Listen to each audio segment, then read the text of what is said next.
Welcome to Sex, Lies, and the Truth, a podcast devoted to the stories of people discovering biological family they didn't know about, digging for the truth, and learning who they really are. I'm Jody Klugman-Rabb, a licensed marriage and family therapist with my own DNA story. My name is Christina Fitzgibbons. I'm a genetic and investigative genealogist.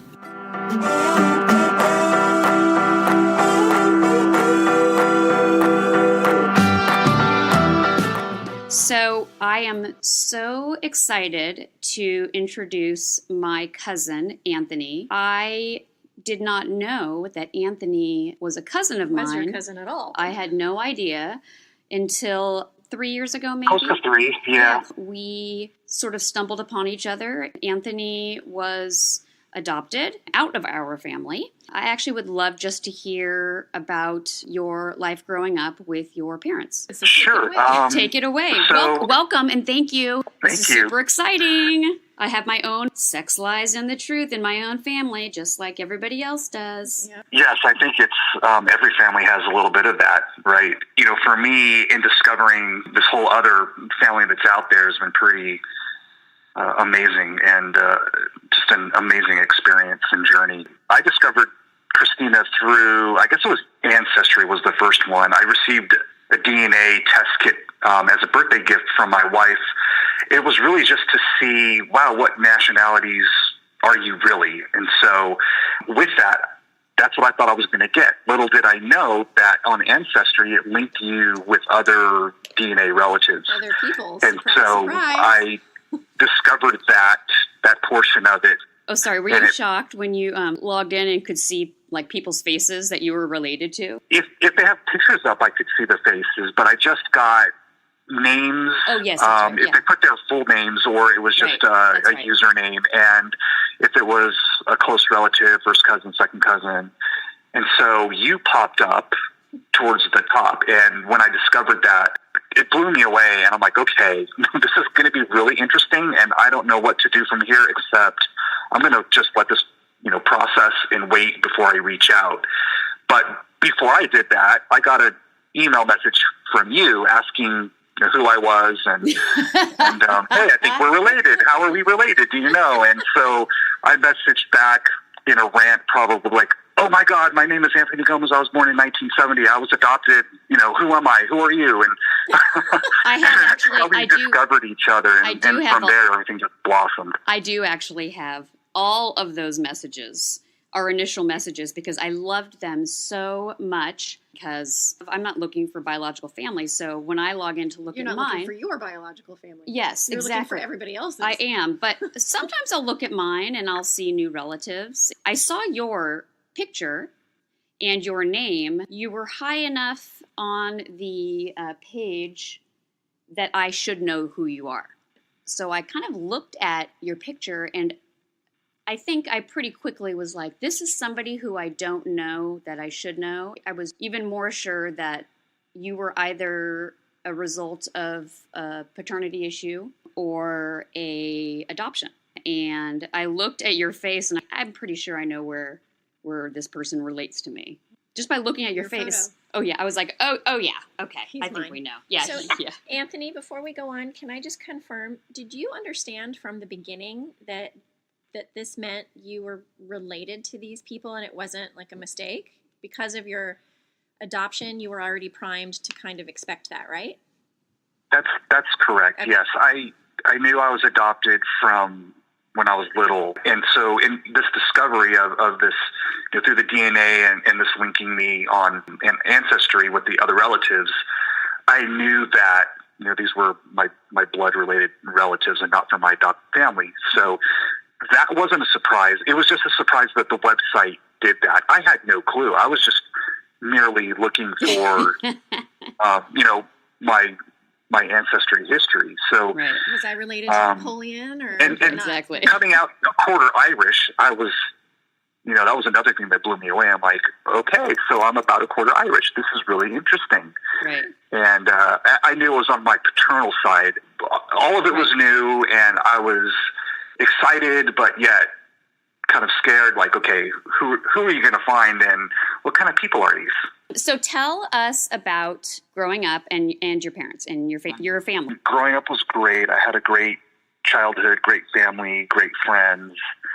And for me, I guess it was just any normal, childhood that I grew up in a small town in California, Manteca, or Manteca if you're Spanish, which stands for large, fat. So I grew up in fat. You grew up close to where you were born. So did you ever have a feeling that your biological family might be near you? I did. There was just so many possibilities that were out there. For me growing up, I was always wondering if I met somebody new or dating somebody, like, oh my God, this, can be a relative. I had no idea. You do have a really pretty sister that lives near you, so that's actually possible. Yes. And cousins and all kinds of other, it's just that I was cognizant of that growing up, but it came and went in and out of my mind growing up, just because I knew that I was adopted early on, probably since, I don't know, anywhere between 5 and 7, I think is when I found out. Your parents I can't pinpoint the age, but I was really young. How did you take that? What was it like when you learned that news? That's a great question. So you'd have to go back to a mind of a child and that, what cognitive capacity can you have at that age and process? I think my first thoughts were, wait a second, you're not my mom and dad? And then just trying to figure that out. Well, if you're not my mom and dad, then who is? And I know that they tried to explain the whole adoption thing to me. And again, as a 5 or 7-year-old, just trying to understand that as best that you could. So I think it took a long time to process and really try to figure out what that meant. But as time went on and I grew up, that's my family. So when I refer to my mom and dad, that's my mom and dad, my sister, my family. I don't feel about them any differently than I would any other family. That is my family. Right. And it's just growing up in the back of my head, I always knew that there's other family out there and potential siblings and that whole other thing. I never let that, I think, consciously interfere with my family. I had a great life growing up. Yeah, your sense of family was intact early on because you had already identified with them, and just learning that there was different biology didn't necessarily change that. Correct. That's nice. 100% correct. Did your parents support you looking for biological family? Was there support, or had you guys talked about it? I think we had talked about it maybe a couple of times as I was growing up, getting into the teen years. So I think there was support, but at the same time, I never felt like wanted to or needed to do that at that particular time anyway. There was support, and it was communicated to me that, it's understandable if I'm curious and want to know, but we never really had too many direct or lengthy conversations about it. It was, just a very small snapshot throughout my history. And so I can't remember the first time I actually tried. Maybe I was in about 20, 21, I looked for non-identifying information through the adoption agency. Oh, that's right, yeah. And I did receive some feedback, but other than that, I didn't really try to look. I was curious, but at the same time, I just felt like when I'm ready, I'm going to be ready whenever that is. And I just, went through life thinking that way. So I'm going to read you the first message that I sent you. I was possibly knowing that you might be adopted, but I literally wrote 2 sentences. All I wrote was, let me know if you need help on your tree. I can do so confidentially. That was my in. And you go, hello, my name is, it was 2 days later. Wow. You're keeping me on the edge of my seat. My name is Anthony Gumbs, and yes, it does look like we're closely related, but I'm not sure where the connection is. I was adopted at birth in San Joaquin County, and I only have limited non-identifying information about my birth mother, but no information on my birth father. Well, I don't know if she had information on your birth father either, but I was born on April 8th, 1970 at San Joaquin County Hospital in French Camp, California. My birth mother was around 19 years old when she had me. I believe her family is from El Salvador, but she was raised in the Stockton area. I would love to find out exactly how, where our connection is and more about my true family history. So if you can provide any help or info, it will be greatly appreciated. And I was like, I bet I can help. Call me. Because you had no idea who you were dealing with. Little did I know, I hit the genealogy jackpot. And I kept showing your picture to my sister. I go, what is this? Who is this? She was like, I don't know. And I go, no, look again. Then we got all snoopy and interested. We were going to find out. He is your uncle's son. Once Anthony and I had connected on Ancestry, and I went through your DNA and confirmed you were related to me through my mother's side, I was fairly sure that you were my mother's brother's son. Looking at your picture, I said, he looks so much like my Uncle Reed and that whole side of the family. But, reading your message too, saying that you knew the birth mother was from El Salvador, I could see that you were mixed with our side and her side, but you really had a strong resemblance to my uncle. Again, I was really excited for you because I knew how non-judgmental and sort of casual, and I say the word casual, but I did not think my uncle was going to have a negative reaction. You did your due diligence and tried to rule everything out and make sure that we could focus on Reed. And you communicated that, and you ended up showing me his picture, and I looked at his picture. I think there was one, it was older, and then one from when he was, when he was an adult, and then one when he was in high school. Yeah. And I looked at those pictures, and I thought, oh my God. I know. Yeah, I know where this is going. Oh, and wow. so we had discussed that, and we said, okay, this has to be it. Let's continue to move forward. And you said you were going to initiate contact with him and have a discussion with him to see what he knows or remembers. And I think once you did that, then we ended up taking a swab test. Right. We had the DNA through a commercial website, which is, through Ancestry, and it showed your relation to me and to other people in our family. He had not taken a DNA test through one of those sites, so it was not 100% confirmed. And so He eventually did, though. He did. So after we had connected, I think I purchased and sent out an identigene paternity test that you can get at literally at Walgreens. Okay. Or a CVS something. It's a just paternity, and it's not like one of the commercial tests where it's the autosomal test, which includes mom and dad, and it sort of gives you a bigger picture.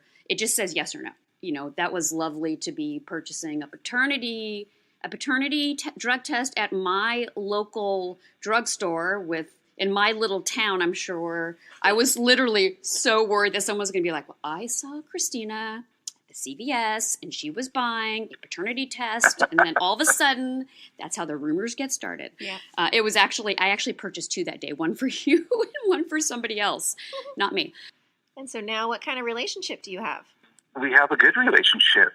We talk on the phone at least once a month. Sometimes it's every couple of weeks, but at least once a month, we'll give each other a call and we'll talk on the phone about 45 minutes to an hour. And we met at Christina's about a year ago, maybe a little bit more. Yeah. You have to refresh my mind, Christina. Yeah, I think it was last summer. But we did meet, and we had a good meeting. Oh, it's just surreal. Yeah, it's a little awkward, isn't it? Yeah. So surreal to see. You see the pictures, you hear the voice, and then you're present in front of this person who you resemble and who you have never had any resemblance to anyone in your family before. But all of a sudden, here's this person, and it's amazing. And Christina's right. His attitude about it was perfect. Not judgmental. He was, all in the whole thing. And to the point to where he was like, okay, I have a son now. I'm going to drive and come and see you. Where are you at? He didn't realize I was in Texas. He thought I was in California. So he was ready to, once it was confirmed, ready to jump into his truck and drive on down and meet me. So isn't that amazing? And it's so interesting to me too, because neither of you are needy people. It was almost like you were at the same level of what you guys both wanted, which was exactly what you have right now. You're like, this is me, I want my information, and you got lucky. he had a lot of great information for you, except he didn't have a lot of information about your birth mother. Oh. Right. The story there? Right. Yeah. Well, I'll let you maybe talk a little bit about birth mom. Sure. I'm not sure where to start. I guess we can start with Reed. Yeah, exactly. With him and his story, because sure, that was the burning question of, do you know who this woman is? And no, he didn't. He didn't recall anything really. He had to search his memory banks because that was a long time ago. And it was the 60s. It was 1969, and he's very vocal and open about, hanging out at the river and partying with his friends, like a lot of other people were doing. So, yeah, he probably, like most people from the 60s, has limited memory of some drug-induced memory problems of the shenanigans. Yeah.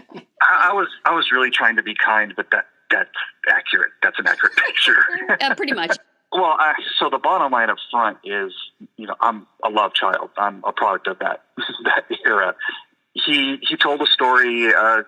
He remembers meeting a young Latina girl out at a park. Him and his friends were out there hanging out, partying, and this person showed up and hung out and started to get acquainted. And I guess they took it to the beach by the river, the Delta, and they continued to party, and things happened. And oh yeah, they did. And that was it.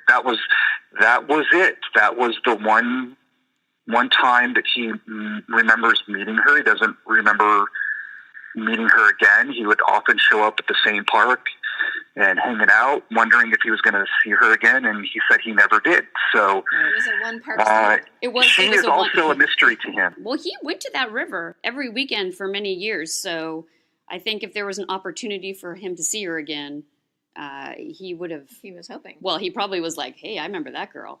All right. Yeah. So then they went their separate ways, it sounds like? It sounds like. I'm not really sure. Again, the memories that at least he has, I don't know what she has, can be a little suspect. What's interesting is that through investigating, mostly from Christina, it's come to the realization that they both have mutual friends that they still know. I think there's a lot to the story that I don't know, that we don't know. And I can only speculate. I truly believe that he's telling the truth when he doesn't recall and doesn't know. But there's so many similarities of friends that they share, even on Facebook. I think she knows, or she finally made a connection years later and realized potentially that who I thought the father was maybe isn't, and it's this other person that I know. Right. Or maybe she just doesn't remember. Again, it's that era. So, and there's no judging. Are you under the impression that she did not know it was him?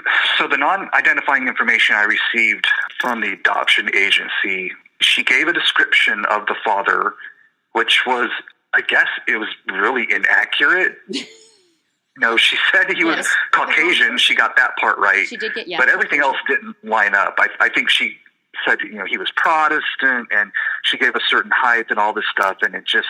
She said he wore glasses. It didn't match up. Yeah. So she either lied about it, or she truly just didn't know. Do you have a relationship with her? No, I've tried. So it was really easy for Christina to figure out who Biodad is. It took, I think, a year for her to track down my biological mother. Yes. Once we were pretty positive who it was, I sent her a certified letter and through Christina's recommendation. So one, we know that she signed for it, or somebody signed for it and read it. I initiated contact with her, and I waited for a few months, and I never received anything back. Oh, but that must have been I did know that somebody with her same initials signed for that letter, so I knew that somebody received it. And I sent it, by the way, for her to receive it on my birthday. So I sent it overnight on April 7th, and she received it on April 8th and signed for it. So happy birthday to me. Oh, gosh. I know. Well, and it was such a big risk, too, because you were ready for this part. So, it was happening. And it just so happened, I think, the timing of when I found her was the week of your birthday. I liked that you did it that day because it sort of gave you the best chances of, her knowing that you were, not a fraud or something else. So in the letter was a really brief, as it should be. Yeah, as letter. Jody knows all about the certified letters. I do. The certified letter also did nothing for me. Yeah, my bio dad wouldn't have any of it. Yeah. So. In fact, he didn't even sign for it, did he? He refused it. Yeah, he refused it. Oh, wow. That was a good one. Yeah, good times with bio parents, right? I wrote it without wanting to put pressure or seem like I was judgmental. I think I even spelled it out. Hey, what happened then happened then. There's no judgment. I've had a great life. I just introduced myself, let her know that I was very open and receptive to the situation, no matter what. And I was hoping at the very least to hear some feedback from her, and at the most to have some sort of relationship, whatever that could be. Right. And I never response back. Right. And I think in that letter, and I do this, I think, even with Jody's, like the basics that I believe that you're entitled to, which are acknowledgement, what the story is, right? If there is a story to be remembered about the circumstances between him or her with the other parent, and medical information. And really, those three things are where I believe people are morally obligated to respond. You're not entitled to a meet and greet, even though I do think that's sort of the fourth thing that you should have, but you're not, entitled to an invitation to holiday dinner. But with those three other things, when there is no response, I have a problem with that because I think those are minimal things that you're entitled to. I was not going to let it end there for you, for sure. Well, I think the key thing you said is acknowledgement. I think in the end, at least for me, but I imagine for most people that are adopted and you make this discovery, is to have that acknowledgement. And I never received that. So from that point on, it was, almost needing some validation from her that, yes, you do exist. Yes, I gave birth to you. And that took valid. An extraordinary long time to get from her. And I didn't even get it that directly. It was more indirectly. As you were sort of clamoring for that little tiny bit of information, of course, it's upsetting because, again, you're not asking for a lot. And you've got other people in your biological family on your mother's side who did acknowledge you. Can you tell us a little bit about that? In waiting for feedback from my biological mother, Rose, we did discover information about my aunt, her sister, and then half-siblings, and I think we found email addresses and phone numbers and Facebook information and all that stuff. So I knew how to contact them, or at least we had leads to contact. After months, I think half a year went by probably, and not receiving any feedback, I thought about reaching out to my aunt on that side, Linda. And I had a few different phone numbers that I could try. I had a Facebook and all this stuff. So I did. I tried various phone numbers. Some of them did not work. One of them led Gene. That was like an old school answering machine. It didn't have a person's voice. It was more of a robot voice. And I left a message. And then I reached out through Facebook and sent actually the first time I tried to send a Facebook message, it wouldn't let me send it. God, how frustrating. You're trying so hard to make contact. It was frustrating. And I waited a couple of days. And the interesting thing is, after a few days, I went back and I'm like, I'm going to try it again. And I went to send a message and it went through. I didn't do anything different. I don't know why it went through. Maybe it was more than a few days. Maybe it was like a month. But the second time it went through, and I woke up the next morning and I found a reply back from her. Oh, and wow. It was a very sweet, welcoming message, and she gave me some validation. And I think some of the words that she she wrote back to me I was wondering when you were going to find us. And I'm like, oh my God. So we had a good Facebook messaging back and forth that night, just started to get to know one another. And of course, I'm wanting to know about my biological mom, her sister, and how everything played out and what are her feelings on this. And going back to that letter that I sent, Linda confronted her sister about it, and she didn't acknowledge that she received a letter. And then, Linda replied back to her, but you signed for it. It was certified. We got you. And then it was like, okay, you're busted. So then, yes, she acknowledged that she received a letter, but she didn't know what to do. And then there was all this drama that played out for quite some time over the letter and how to respond. Meanwhile, I developed a great relationship with my aunt. And I think one of the best things that came out of it was the realization that my grandmother, their mom, was still alive. And at that time, she was 99. So she was approaching her 100th birthday. So did you meet your grandmother? I did. It was before her birthday. It was, I think, that October. It was a whirlwind of a trip.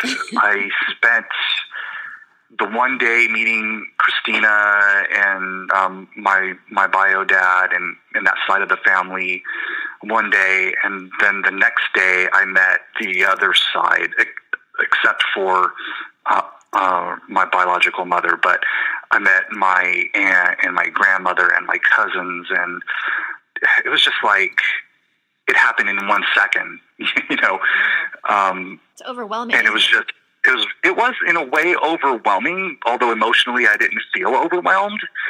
I wish I had more time. Is really what I left feeling like. Oh my God, I want more time with everybody, and it's just time that I didn't have, unfortunately. So Mom has some limitations that she's not capable of engaging, right? Yes, and so I think for a long time, Christina and I and Aunt Linda tried to figure out why was she not engaging, and I think that's still somewhat of a question today. Yeah, it sounds unresolved. It is. I think she feels it's resolved, but I still don't. A lot has happened since then, so I don't know where to start with all of that. But I guess it'll start with. So I met my aunt. We tried to get Rose to engage, and for whatever reasons, we could speculate, but she didn't. She was having a difficult time. Although the interesting thing was she loved the messages that I was sending and the pictures of myself growing up, of my children, her grandchildren. You guys were filtering messages through the aunt. Yeah. Linda was our go-between. Yeah. Unfortunately for Linda. So I wonder if she just didn't feel safe about engaging with this, maybe because of some shame, and she couldn't get over it. That could be one of the things, one of many. The thing that she kept saying was, well, what are my other grandchildren going to think of me? What are other people going to think of me? Yeah, that's shame. But you also have children, and so they are grandchildren biologically. Well, what are they going to think?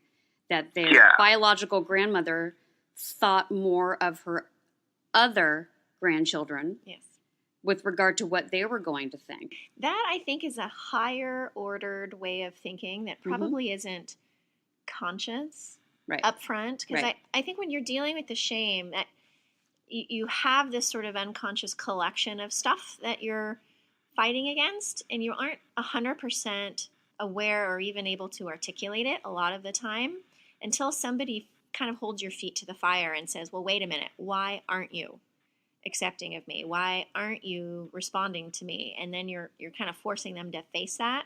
And it's just nebulous and uncomfortable and easy to avoid in order to deal with the discomfort better. It's just how it sounds. Yeah, that makes sense. And I consciously tried to give her the space and take all the time that she needed. So I wasn't necessarily trying to put pressure. It was just conversations through my aunt every now and then, and hey, have you heard from her? How is she doing? And tell her I said hello whenever you speak with her again. I was trying to not put pressure and put her in an uncomfortable or defensive position. Oh, that's good. That's not what I did. No. I did the opposite. You did the opposite. But, time went on. The shooting massacre in Las Vegas occurred, and that struck a chord with me for many reasons. But, that life is too short. You never know what's going to happen and when. And so here I'm trying to initiate some kind of contact with her and have her, be receptive of that. At the same time, I know that I have a brother and sister that are out there that know nothing of me. And at this point, there's been a lot of time that's passed. Yeah, that's not okay. So they are still unaware of my existence. No, they know now. Okay. They know now. What happened in Las Vegas, I sent a text to Rose, my biological mom, and explained to her that, life is short. We never know, and we need to take advantage of the opportunities that we have in front of us. And if she wasn't interested in meeting me or initiating contact with me, that I understood, but that doesn't mean that other people wouldn't want to, and I want them to decide for themselves. Good for you. And so with that, I told her that I had both brother and sister's contact information, and I was going to reach out to them unless she objected and gave me a reason why. And so I told her I would give her 24 hours to get back to me. Well, nice. Which is interesting as well, because you really had given her months and months, technically. Yes. But yeah. But now this is feet to the fire. Months, like I said. a year had gone by. And so I gave her the opportunity to at least object, me reaching out to them. And I said, and I think I said something that, if you don't reply, that means that you're okay with me reaching out to them and giving me the green light to do so. That's right, tacit. In other words, it was, if you can't do it, I'm going to do it for you. Like, if you're afraid to reach out to them and let them know that I exist, I'm going to do this work for you. I'm so jazzed right now. That is so exciting. You guys are all old enough to, and yeah. My siblings were also in their 40s. I mean, we're all have spouses, have children, right. And it's we're not all grown adults. Yeah, and it's also, I tell people a lot, it's a different time now. Finding out that you have siblings from a parent who had this event happen to them in the 60s or 50s or whatever. It's a different time, and we're much more accepting of those things. So, maybe for her, she was worried about those things or not, but I am glad that you gave her the opportunity to talk with them first herself. Did she do that? She didn't respond to my message. She didn't do anything. Her silence to me was, go ahead and contact them. At that point, I had developed a good enough bond and relationship with my aunt that I had a lot of, information about the family and personalities, and we felt best that my brother Miles would be the one that I would contact. It seemed like he would be the most open and receptive. I sent him an email. I sent him a LinkedIn message. I sent him a text message. It's like carpet bombing. Oh, gosh. Yeah, you're like, here I come. Yeah. Well, I wanted to make sure that, he was going to receive what I was sending. And I didn't know, if he was on Facebook really, or if he was on LinkedIn, or if he would respond to the text. So actually, I got a reply back the next morning, because I sent it, I think, on a Saturday evening, and I didn't hear anything Saturday evening. And it was funny because I joked with my wife. I bet, he's on a date night with his wife. The kids are, they're being taken care of by somebody else. They're out on a date night, and they're enjoying their own date night. And actually, that came to fruition. That's exactly what was going on. I didn't know it, but I was just guessing. But and I told my aunt, I told my cousin on that side, Christy, what I was doing. And so the next morning, I received, I think it was a phone call or a text. Maybe it was a phone call from Christy. And she said, "Oh my God, I got a call from Miles, and he saw your message, and he was wondering if I was playing a joke on him, because we always joke around, or we used to joke around like that, and he thought I was pranking him.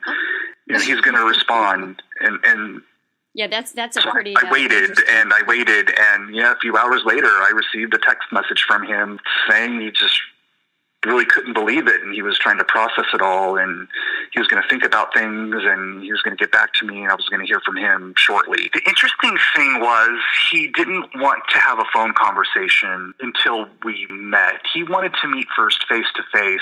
This is the part that is interesting to me, how Miles managed this new relationship or this revelation. It actually is, I've never in my life ever heard of anybody going about it this way, but and in all fairness, there's no blueprint for this. There really. Isn't, but it also is, except for now that there is kind of that we're doing this.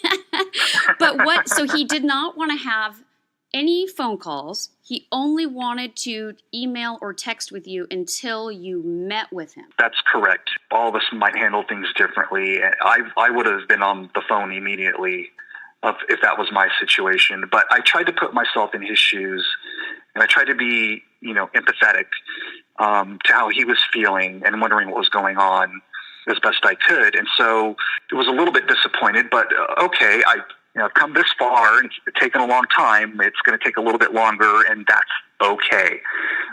He needs to process things in his own way or deal with it in his own way, and that's okay. I'll wait for the time that we meet. And it was a couple of months later when we did meet up in New York. He lives on the East Coast. And so we finally did. We finally did meet and had a face-to-face, and it was a very quick 24-hour turnaround. But we had a great time, and we got along great. And I thought that we were going to be able to bridge a lot of gaps and cross a lot of hurdles. And, there were a lot of things that he communicated to me about how he grew up, and he expressed disappointment that his mom and his dad were not forthcoming about me, because his dad had known about me. I think they actually met while she was still pregnant with me, but they've known all this time and didn't tell anybody. So he was disappointed in that. And then when, he found out and he confronted them, they were slower to react, or he didn't receive feedback from them that I guess he felt like he should have received. So he was disappointed with that as well. But he felt confident that we could bridge gaps, and we had our grandmother's 100th birthday party coming up. And so the idea was that we would all be there and had bridged these gaps well before then, so we could all be there comfortably. And he was going to take the next step with our mom to make sure that happened. Unfortunately, that didn't take place. She came out and visited with him. In New York. He said that he didn't speak with her about it because he had to leave on business. He had a short time with her. For whatever reason, the conversations didn't happen. Or maybe they did, but he told me that they never happened.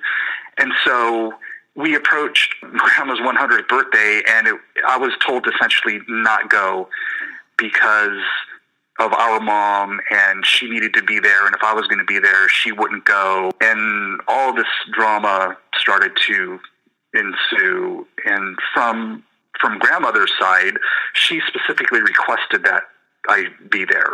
Yeah, it's her birthday. She gets to decide. Yes. I feel like I'm caught in the middle here a bit, because on one hand, grandmother wants me to be there, everybody else wants me to be there, and I want to be there.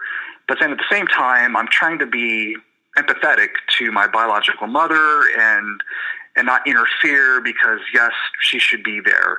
Kind of at the last minute, I made a decision to show up after everybody was gone.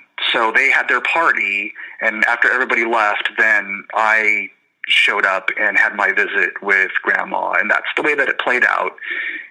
And I felt like by doing that, I was respectful to everybody. That nobody could complain. I didn't interfere. I wasn't there. But then at the same time, I got to see grandmother on her birthday and be there for her. Yeah. And then you also remained hidden like you had been all of these years. Yes, I'm still a secret. Mm-hmm. Imagine that. I'm still a secret. What I thought was a noble deed ended up getting turned around against me. And from my brothers and my mom's side, they felt that I was very deceitful. They felt that I had undermined them because they found out that I ended up going there. I think that they used that to push me away from them. Okay.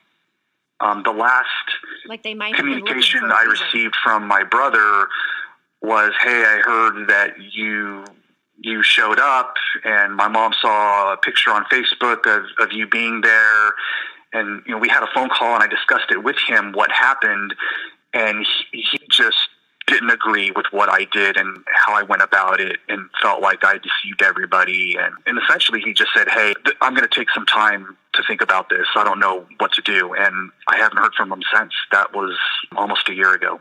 Sounds to me like they were looking for an excuse to disengage from you, and they were going to find one way or the other. I mean, I think that the message you received from Miles, the brother, was really inappropriate and really just rude.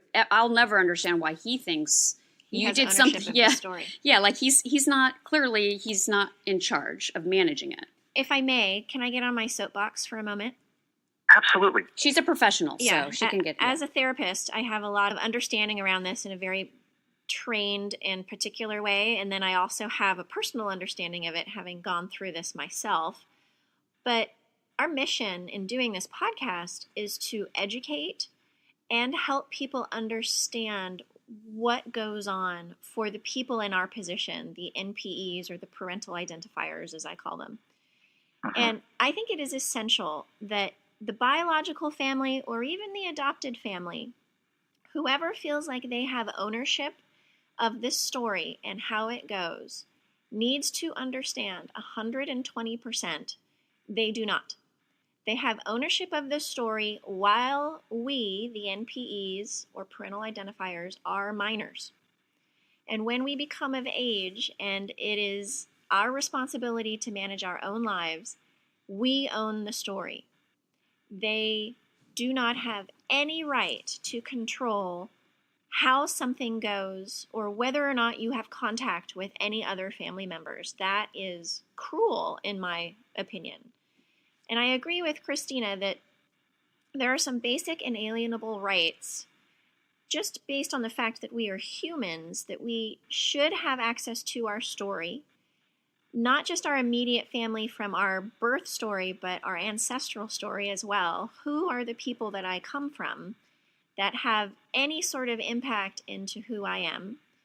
And access to meet anybody who is willing.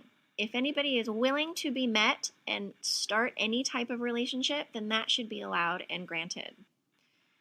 So I'll get off my soapbox now and just say I'm really, really sorry that didn't happen for you.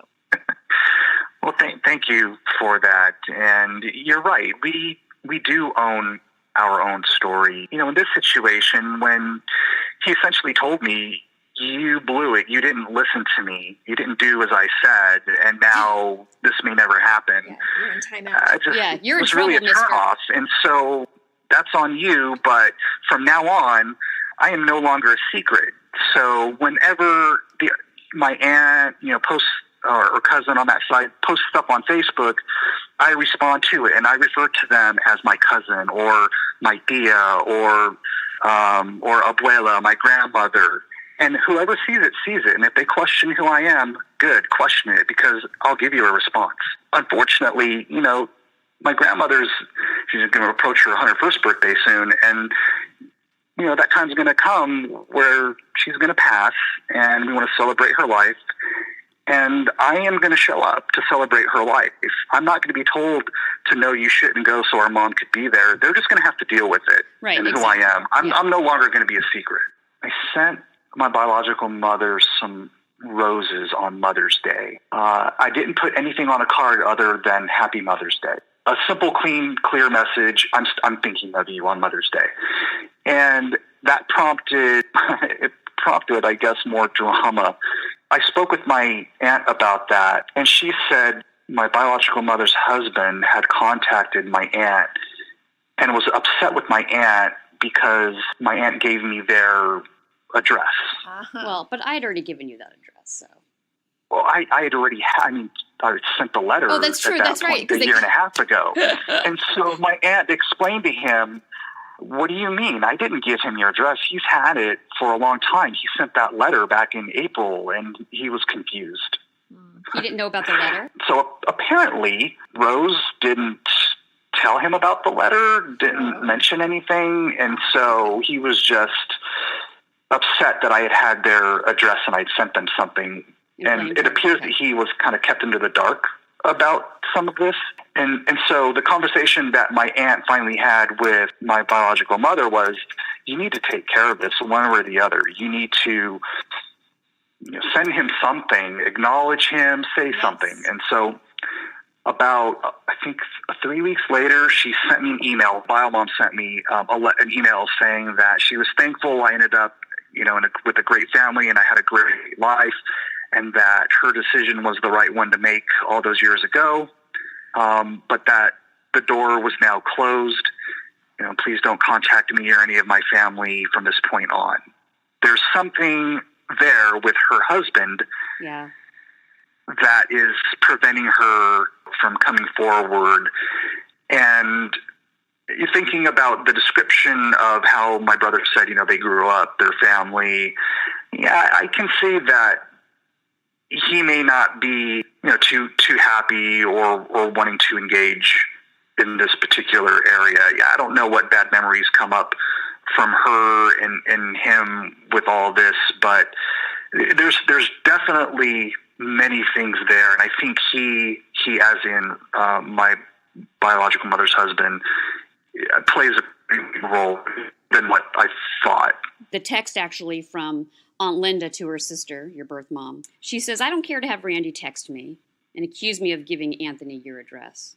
First of all, Anthony has had all of our addresses for 2 years. Phone numbers, everything.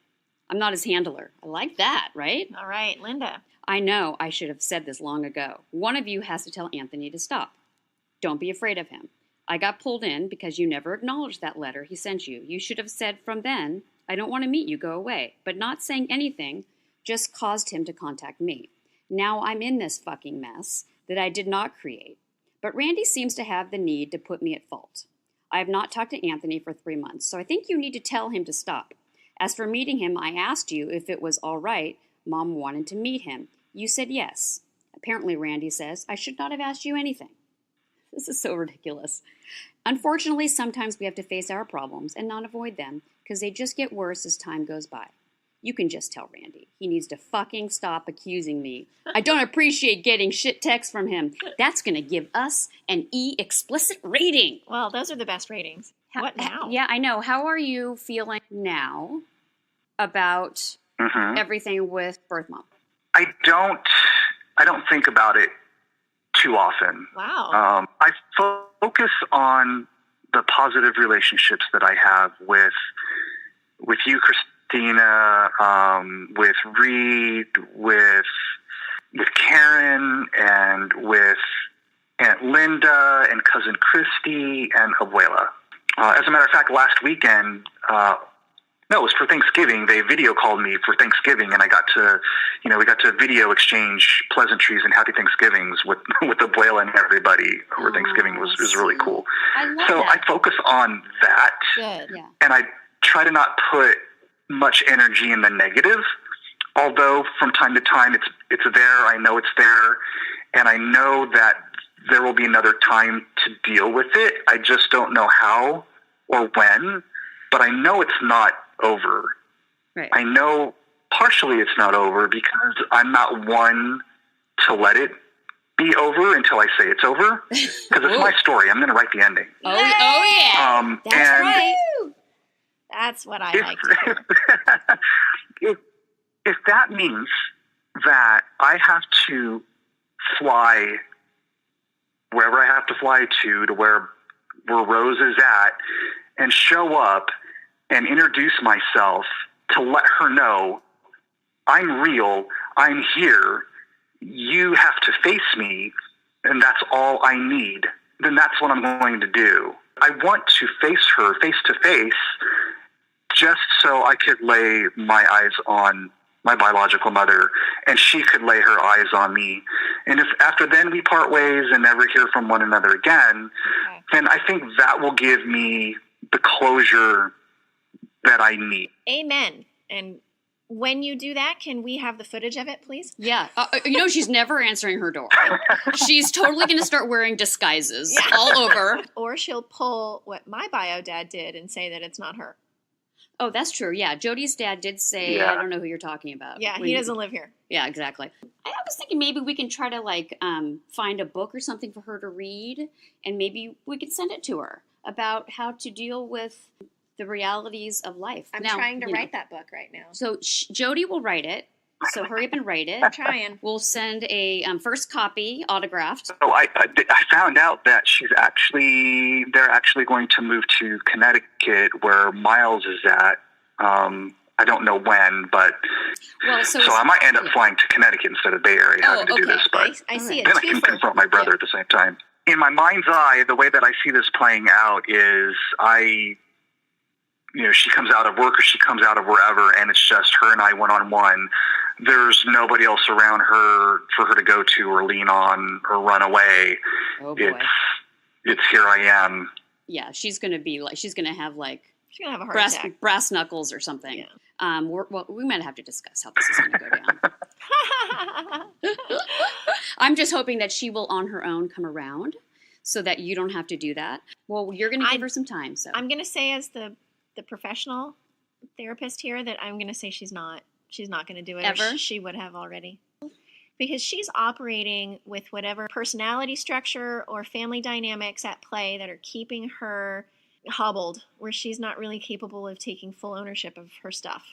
The interesting thing, so the last communication that I had, well, I didn't have with her that after Mother's Day, but the last contact that was initiated to her was maybe 2 or 3 months ago from my wife. My wife sent her an email, an amazing, beautifully written email from a mother to another mother. And I'll have to send it to you. And look, we knew that she wasn't going to respond. But if she read it, I can't imagine that it didn't hit home somewhere. My wife asked me for permission. Can I send this to her? I've written this, a long time ago, and I read it, and I'm just like, oh my God, it was so emotional. And I'm like, absolutely. So one of the things I've noticed in interviewing people and seeing clients like I have with this biological discovery is that you have so many obstacles to deal with. One is identity, one is grief, and the other one, which is a lot harder, and you've touched on a little bit more so than most, is the pace at which you have to meet the rest of the players in the story. And that you and I, chomping at the bit, trying to get meetings arranged and contact made, and we want knowledge, and we want connection, and we want to be accepted, and everything else that goes with that. And then we also have to come face to face with the fact that some people don't want that, and others do, but it has to be at their pace as well. And you have to match this pace with your own, and it's so frustrating. Do you feel like that was true for you as well? Yes, I do. The way that you describe that is so profound and pragmatic. So yes. So I brought up before, I had some life distractors that if I didn't have, I probably would have been more frustrated and more focused. But I was working full time. I have a family. During my initial discovery, I went back to school, so I was finishing up my bachelor's degree. Now I'm actually finishing up my master's degree. So I thought all of this stuff going on, which was a great distractor in some ways because it stopped me from being more frustrated. I had to focus my energy on other things. But at the same time, I developed through this time some really good emotional intelligence that allowed me to be empathetic. Maybe more empathetic than I should be, but definitely more empathetic than I would have been otherwise if I hadn't had gone through my bachelor's degree and some of these other things where I was learning all of this stuff at the same time. I was really working on myself to build a better self at the same time. And so if I didn't have that distractor and those tools, I probably would have been very impatient and would have been more confrontational. It's just a journey. Everybody's journey is different, and you have to be able to, like you said, some people you have to meet them where they're at and then figure that out. I think that's the most important thing. Where are they at? You have to understand, how they're feeling. Here comes this person that's blindsiding them and coming into their life. Wow, I have a brother I'd never known about. That means that my children have an uncle that, oh my God, or a nephew I never knew about. Looking at it from that perspective and then trying to gauge where they're at has helped me be more patient and try to figure out my approach. In hindsight now, it didn't maybe matter how I handled it. She may not have the tools to deal with the complexity of emotion that she's going through in the first place. Thank you for saying that. I think that was the perfect way to wrap up our podcast today. It helps people understand that there are human beings going through this. And even though we may not be known and we may be secrets, but we are still human beings with feelings and needs, and they need to approach us just like that, as though it were them going through this and not us. So thank you for saying so. Well, thank you very much for giving me the opportunity to talk about my journey. It's rewarding. It was nice to virtually meet you, Anthony. Yes, and likewise. Do me a favor, if you have some inkling to head over to Birth Mom's house and knock on her door, let me know, please. Yes, I will.